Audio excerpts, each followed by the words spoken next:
What's up, everyone, and welcome back to the Christian J Show. So today's topic is going to be over a movie that came out this year, and it is kind of one of my favorites. It is Captain America: Brave New World.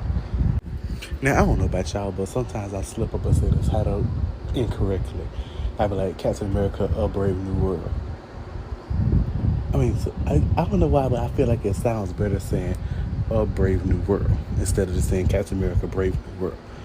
Or better, they could have kept the regular title, which was going to be Captain America: New World Order. I feel like that worked better. In my opinion, it worked better. Now, let me go ahead and get into this movie because it drawed a lot of reviews from a lot of people. But I'm going to give my review of it. Now, I love the movie. I love the movie. I liked it. I watched. I enjoyed it. Like Anthony Mackie, he is one of my favorite actors. He is a talented actor. And when I tell you, Anthony Mackie, when he gets a script, he acts, okay? He acts. He doesn't play any games when it comes to acting. When he gets that script, he go act. And who else was in? Harrison Ford. We all know about Harrison Ford. Star Wars. It was good to see him in a different franchise. Honestly now, but I'm not gonna lie, I don't really watch Star Wars like that.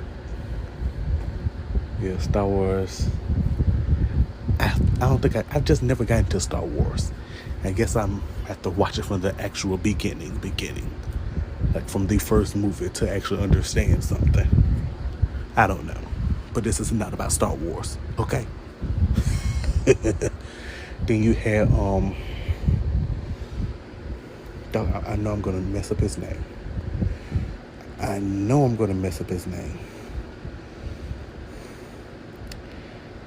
it.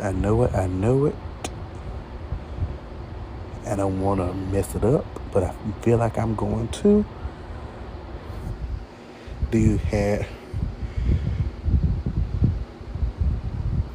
Giancarlo Esposito, whatever. Giancarlo. There we go. Like, I'm sorry, but I'm bad with names, to be honest, sometimes. Like, if somebody has a name I cannot say half the time, I'm going to butcher it up.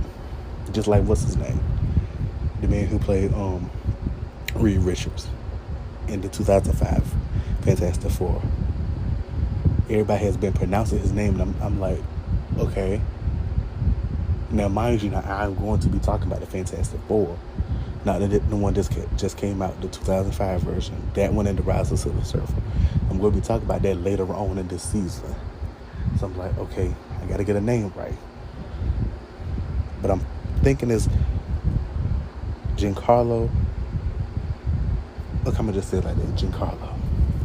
Because I'm not going to go ahead and go into different names. Y'all should know Giancarlo. He was on Once Upon a Time.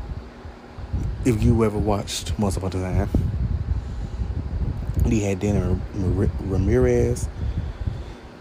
Everybody should know who Danny Ramirez is. He was on My Block. Like, come on now. Anyway, a lot of people had something to say, but I'm going to say what I need to say. To me, where this movie kind of lost me really was, they revealed Red Hulk in the trailer. I feel like Red Hulk should have been a surprise, to be honest. I feel like Red Hulk should have been a surprise. It shouldn't have been heavily focused on in the trailer. We should never saw Red Hulk. It should have been like, okay, well, you know what? We're going to put this trailer out, but we're not going to say, okay, well, we finna have Red Hulk in here. What we're going to do, put it out, hint at something, hint at something.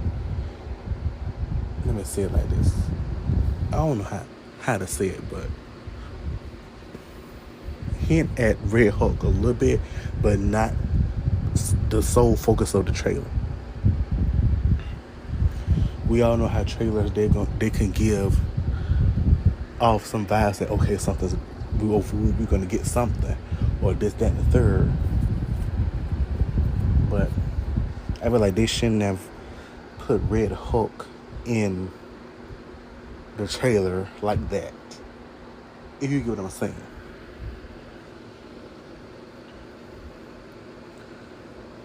Red Hulk, yeah, he lost his footing revealing Red Hulk in the trailer. Like then, that's when we're like, okay, well, that's where we're going. All right, what else is going on? You see how they did not reveal Bucky in the trailer. When we all know he came in. That's how they should have did Red Hulk. Like, okay, yeah, just make this a simple action superhero movie. Yeah, do all that, but we're not going to put any surprises or anything in the movie. I mean, in the trailer.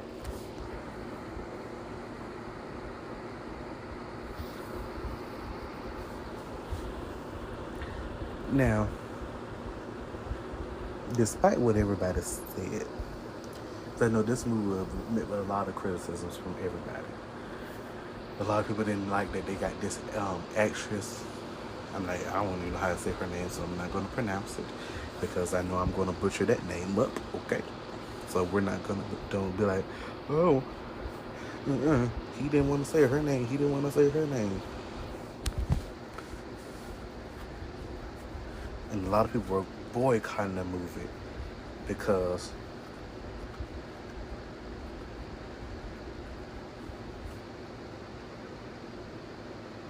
it was basically they still basically dehumanizing Palestinians or whitewashing and justifying Israel crimes against Palestinians. Now,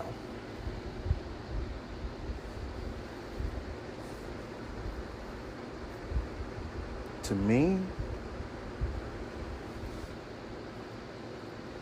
oh yeah, I think I can say Shihara Haas. Probably didn't say it correctly, but anyway. An Israeli government propaganda spokesperson who volunteered to join the IDF despite an exemption. Basically, she played that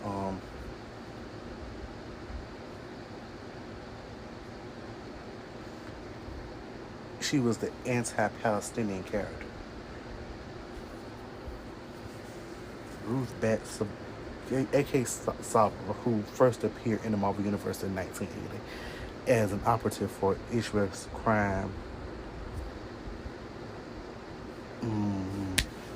Mossad. After receiving backlash, Marvel announced that they would revise but not remove the character. But I feel like if we get a sequel or something, then they might not have the character in there at all. I don't know.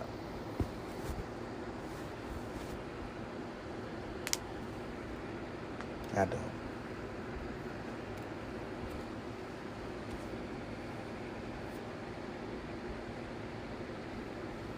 So we don't know. It's because of the lady that was in the movie, the Israeli actress.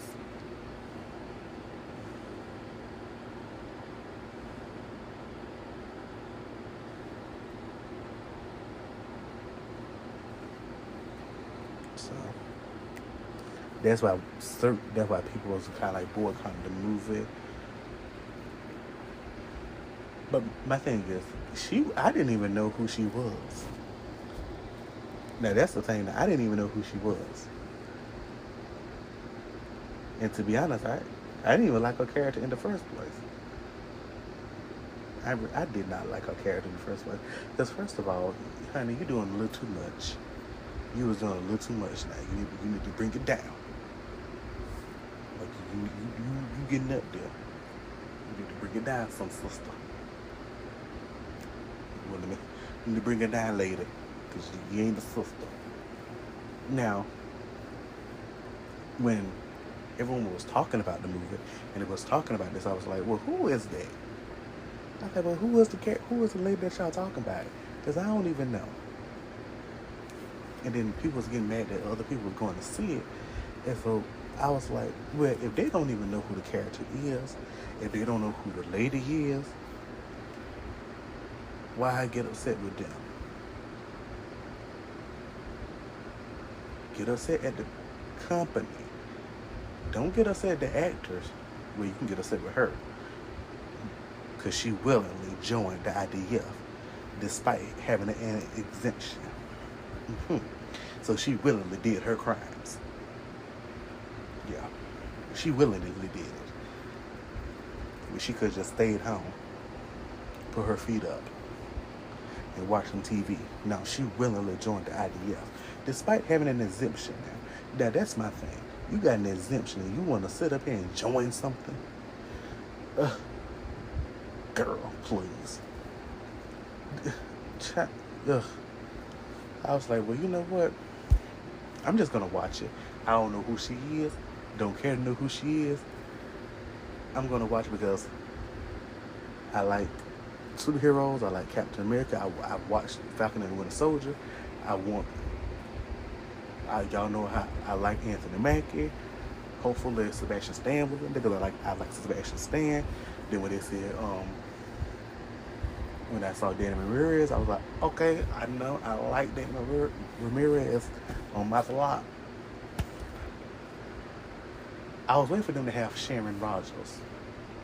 I don't know why, but I was just waiting for them to have Sharon. You know, Peggy and Steve's daughter. I was waiting for them to have Sharon in there because I love Emily Van Camp. Revenge, Emily Thorne, y'all. Good show on Hulu, Disney Plus. I love her so much. Anyway, a lot of people said the plot was messy, uninspired action sequence, and a lack of depth in character development.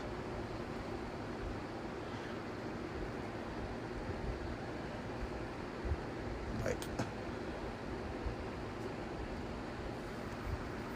come on now.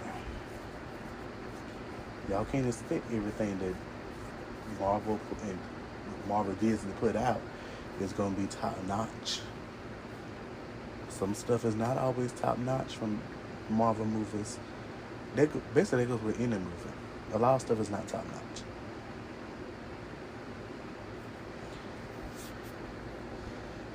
They said the plot and story, the narrative was described as repetitive and relying on cliches, failing to deliver a compelling story for Sam Wilson's role.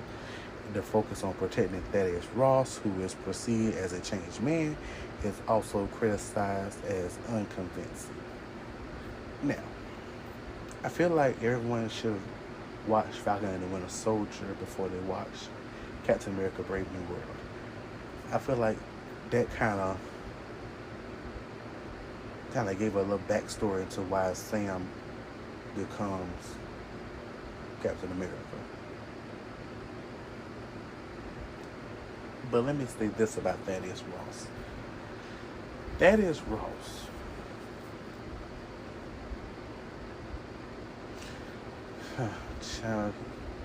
but let me say something though. Harrison Ford wasn't supposed to play Thaddeus Ross. There was another actor who was supposed to play Thaddeus Ross. And I remember it was William Hurt. If you watched The Incredible Hulk from 2008 with Edward Norton and Liv Tyler and all that, you would know who Thaddeus Ross is. Thaddeus Ross was William Hurt. William Hurt unfortunately passed away in 2022. And I do remember how Marvel fans acted during that time. when it was announced that he had sadly passed away. Everyone was like, "Oh, well, who's gonna play Thaddeus Ross now? Who's gonna be the Red Hulk?" I was like, "A man has died, and you are sitting up here worried about who gonna play a darn Hulk. Who actually cares about the Hulk right now at this moment? A person has passed away. Children have lost their father, and you want to sit up here and worry about who go play a darn Hulk? Like, come on now. Like, have some common sense. Have some decency about yourself. I know we don't know these actors, they don't know us, but at the end of the day, they're still a person. They're still a father. You sat there and said, "Oh, well, who's gonna play that is Ross now? Who's gonna be the Red Hulk now?" How insensitive. And I don't care if you like, well, these people don't know us, you don't know them. I don't care if they don't know me and I don't know them. I'm still gonna be a decent human being and have condolences for the family. Now, for somebody like the other people, like them racist people, like the one that just passed last week, you know who? Hulk? No, no, I'm not gonna have any compassion for that. No, I'm not. I have compassion for other people, but somebody who spewed out racist comments and called black people the N-word, and some of y'all actively defending him. He's still a person, okay? And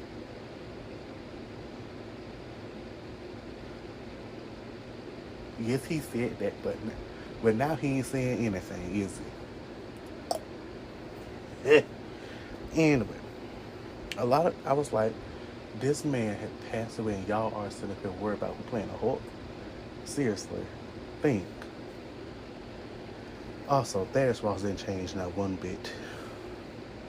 I took a first look at that man. He didn't change.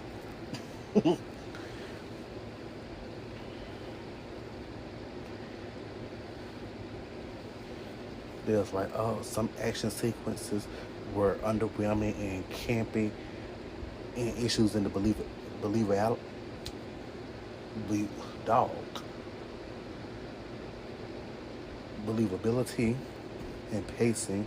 And then one of the examples was the chase scene involving Isaiah Bradley, which some found undermined the tension. Honestly, now that chase scene could have been a little bit better. They didn't have to catch him right off. But he could have been on the run for a good while. I feel like he could have been on the run for a good while, and then they catch him. Maybe that was me.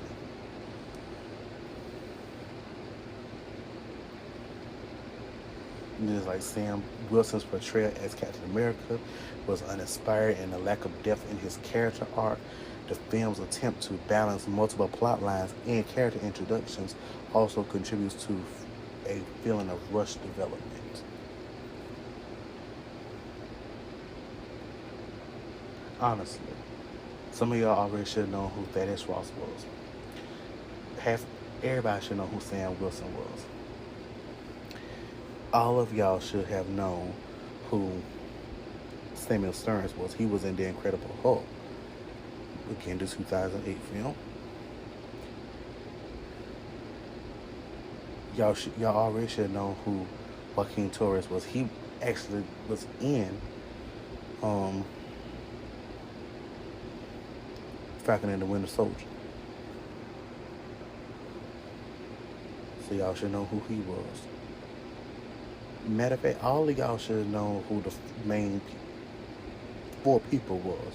Sam, Thaddeus, Joaquin, and Samuel Stearns. All of y'all should know who they were.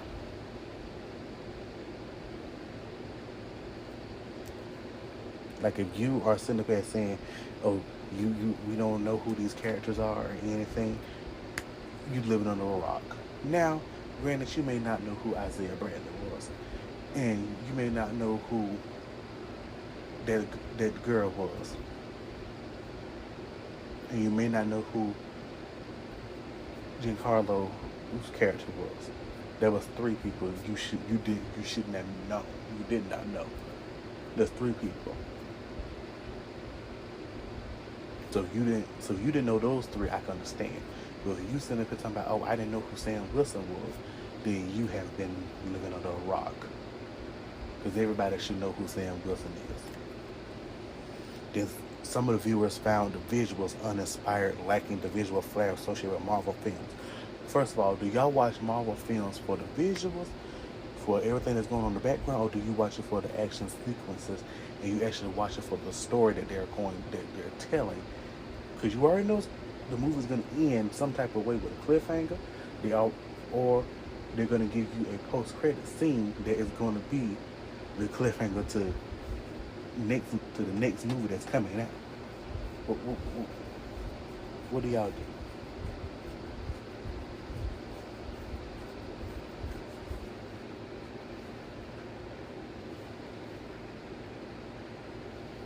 Like,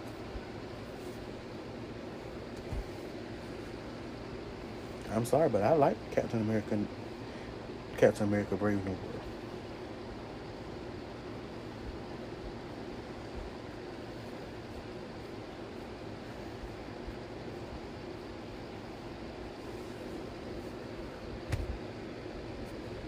Like,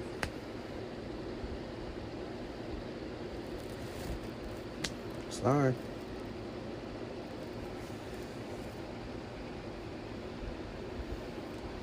Like, I think some of y'all watch Marvel films just for the action and the cool moments, and you are forgetting the storytelling.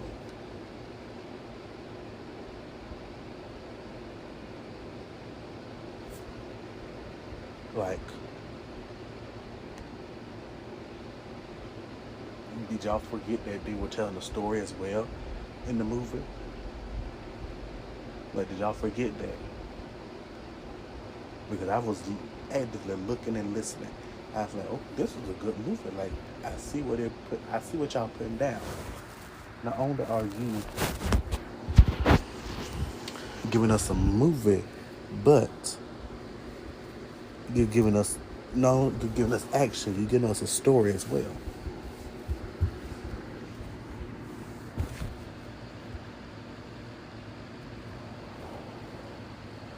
So,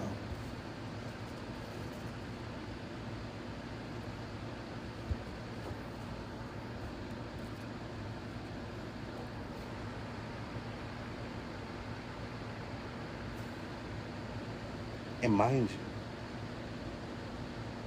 he doesn't need the powers. He doesn't need the super serum. That was one of the main things everybody was like, oh, but he ain't got the super serum. He ain't got the super serum. He doesn't need it. Why does he need the super serum? He doesn't.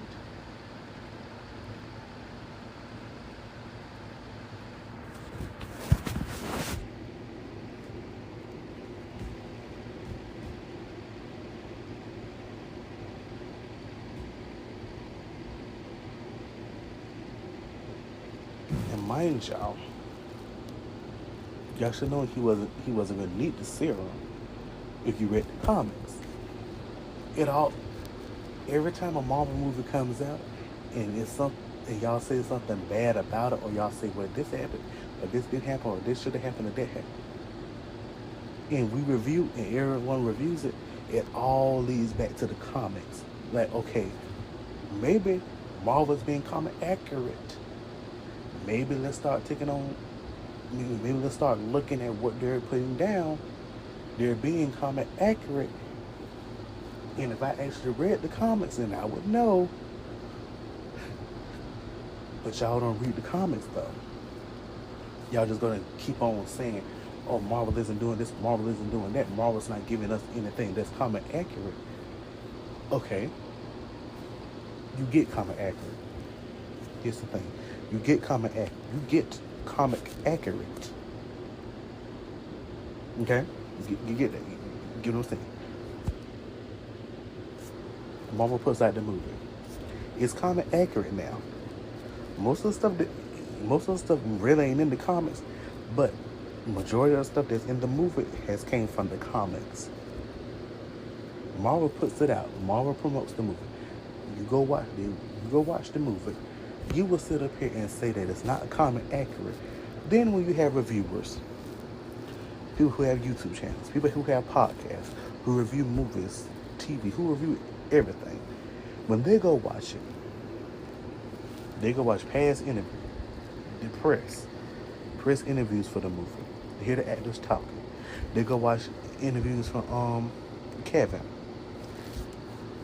Then they go look at what they go look at the movie again twice.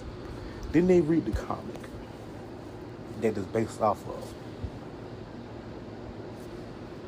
or whatever, or they read some comics, and they look at the movie a third time to make sure what they read adds up. And mind you, it does add up. They gave you a comic accurate movie, but you, who say you read the comics, didn't even read the comic. Not saying you have to read the comics on every movie, but it would be nice for y'all to actually read the comics before y'all sit up here and start saying it was a comic accurate. That goes with any superhero movie. Some of y'all say, well, we want a comic accurate suit. Okay, you get that. With the new Superman, everyone said, we want a comic accurate suit. We want a comic accurate suit, people. We don't get comic accurate no more. Okay, you got a comic accurate suit. Y'all clowned that suit so bad, it's not even funny. And mind you, it is a comic accurate suit. Everything always stems back to the comics. Hate to say it, but that's just how it is. With a superhero movie, it always stems back to the comics. And then when you have avid comic readers tell y'all what this is actually what happened. The movie got it right, Marvel got it right, DC got it right. Now you trying to debate them. That's who I would never get in an argument with. Active comic readers, because now I am a comic book reader myself. I've stayed away for a little while. Yeah, I really have. But I've been reading comics. I've been reading comics for years. I feel like now I just stopped. To be honest, I really don't have any interest sometimes in reading comics. But I will read a comic book if I go into the store. Sometimes I just stay in the store, read the comic book, and then leave. But anyway, I would never get into an argument with them, with comic book readers, about a movie that was comic book accurate. And I'm trying to tell them, well, this shouldn't have happened. I would never get into an argument with them. But because one thing I know, they're always going to tell you what actually happened. They're always going to give you the facts. I would never get into argument with them.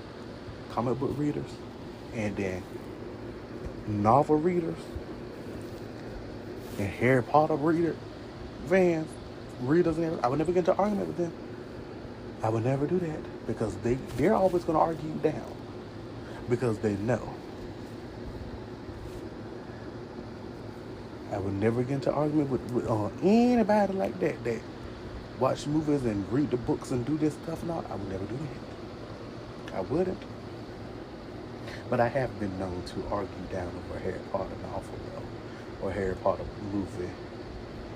And they're like, oh, it did happen in the book. No, it did not happen in the book.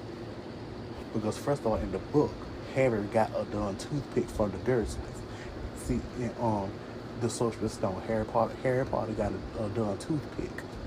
It didn't happen in the movie.